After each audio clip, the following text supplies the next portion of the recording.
So overall, it's a very beautiful model.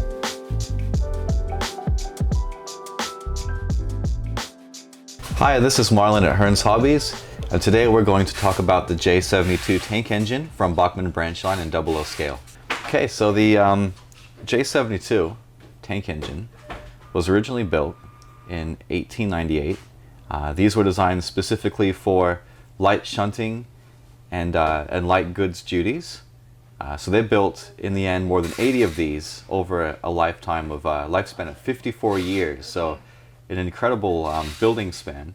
So from the LNER and NER period all the way into the BR period after the Second World War.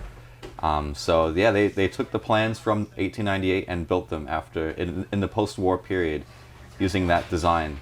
And yeah, quite an impressive roster, quite an impressive number of these were built, and many are still in preservation today.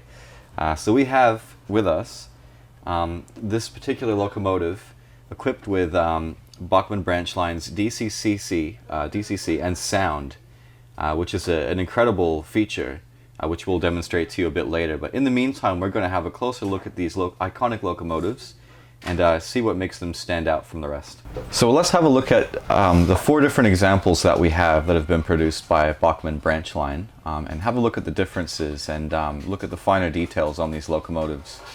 So this is the NER scheme, lovely bright green with gold leaf and striping around the outside. You have your brass builder's plate printed on. 2173 is the number of this locomotive. We'll just have a look around. You've got the number is nicely printed on the pilot. You've got sprung buffers, which is always a nice touch. That's something that I see on nearly every Branchline locomotive in this scale. Difficult to tell from the camera, but there is quite a lot of detail. You can see that there are levers for brake and throttle and a few other functions. And returning to the rear of the locomotive, there's lots of separately applied details like these metal handrails. This is coal in the top of the bunker.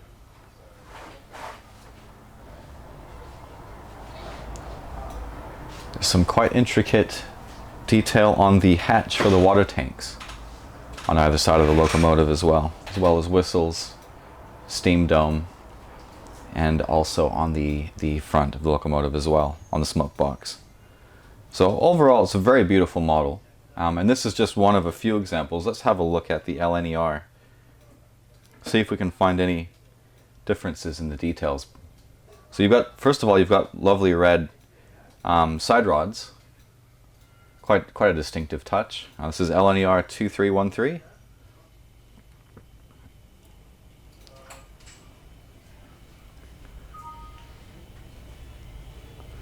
So the last of these were built for LNER in, I believe, 1924 or in the 1920s, and then the plan was resurrected post World War II, which gave us the BR period locomotives. And here's an early one with the early BR logo. So post 1948, these would be painted up to resemble this paint scheme, more of an austerity scheme, which was common after the Second World War when resources were scarce.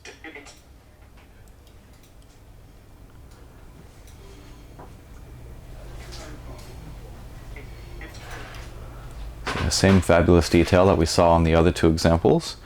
And a little bit later within BR's corporate history, the logo on the side had a slight modification.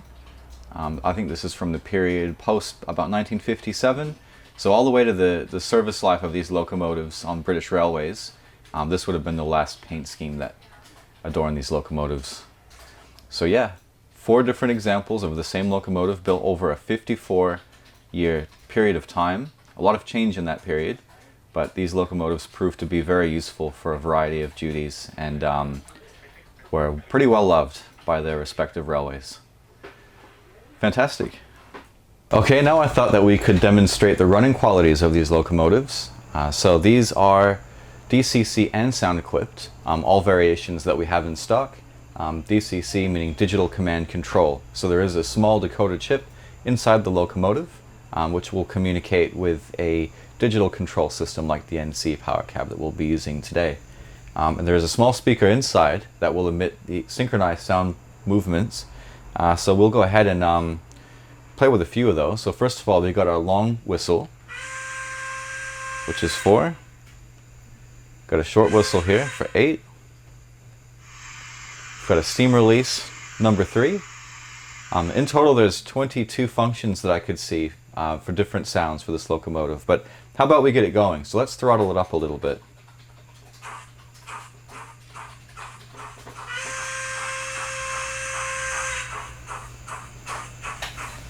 And we'll bring it to a stop.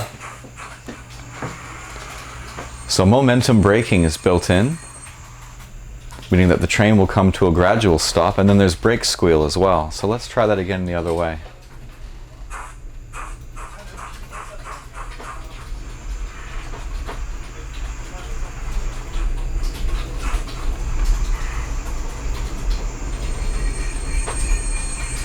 Well, thanks a lot, guys. I had a lot of fun looking at these fantastic J72 locomotives with you from Bachmann Branchline. Hope you have a great day.